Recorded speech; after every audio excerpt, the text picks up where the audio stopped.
El Barcelona llegó a las 4:10 de la madrugada a la ciudad condal tras la consecución de su 24ª Copa del Rey. La expedición blaugrana, compuesta por los jugadores, sus esposas y la directiva del club, se desplazó desde Valencia en un tren especial y fue recibida en la estación de Sants por alrededor de 150 aficionados barcelonistas. Esta tarde, Luis van Gaal dirigirá una sesión de entrenamiento para posteriormente ofrecer la Copa a la afición. La celebración seguirá las mismas pautas que hace unas semanas cuando se festejó el título de Liga, con la peculiaridad de que en esta ocasión el equipo azulgrana de balonmano, reciente campeón de Europa, acompañará a la plantilla de fútbol.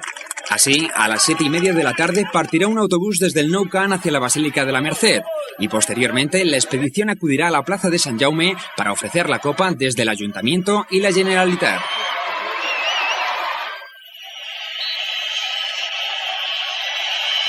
Este lanzamiento de penalti detenido por Hesp puso fin a más de 2 horas y media de tensión y dio al Barcelona su 24º título de Copa frente al Mallorca.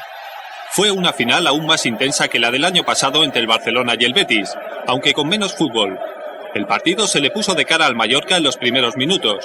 En la primera ocasión que pisó el área azulgrana, Amato dejó en evidencia a Nadal en la línea de fondo y cedió al segundo palo para que Stankovic abriera el marcador con un magnífico remate.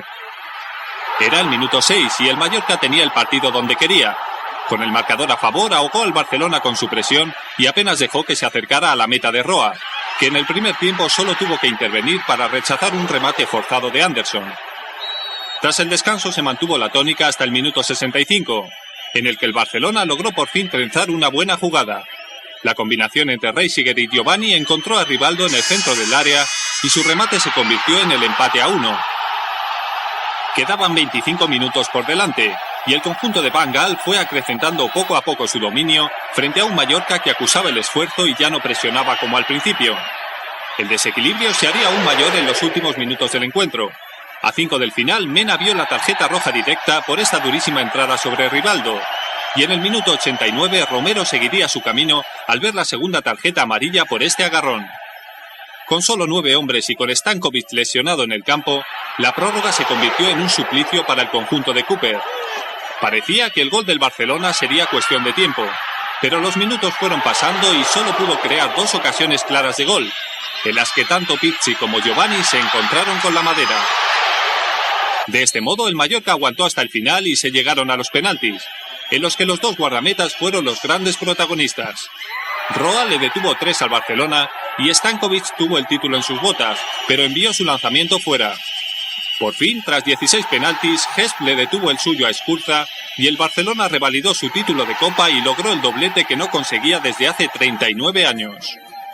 Sí, es bonito, ¿no? Yo creo que quedará para la historia, pero nosotros jugadores, aparte del historial, pensábamos únicamente en ganar la Copa para un trofeo más para el club, pero acima de todo es bastante bonito, ¿no? Sí, estou muito contente. Vim para o Barcelona com este pensamento de conseguir título e tá aí, conseguir a Liga y conseguir también a Copa y Supercopa. El capitán Luis Figo fue el encargado de recoger de manos del rey Juan Carlos la Copa número 24 en la historia del Barcelona. Un trofeo que ante el fervor de la celebración en el terreno de juego acabó partido por la mitad. La prensa deportiva y nacional ha destacado esta mañana en sus portadas la consecución del doblete por parte del Barcelona, calificándolo de histórico, y la gesta del Mallorca al llegar a los penaltis con tan solo 9 hombres.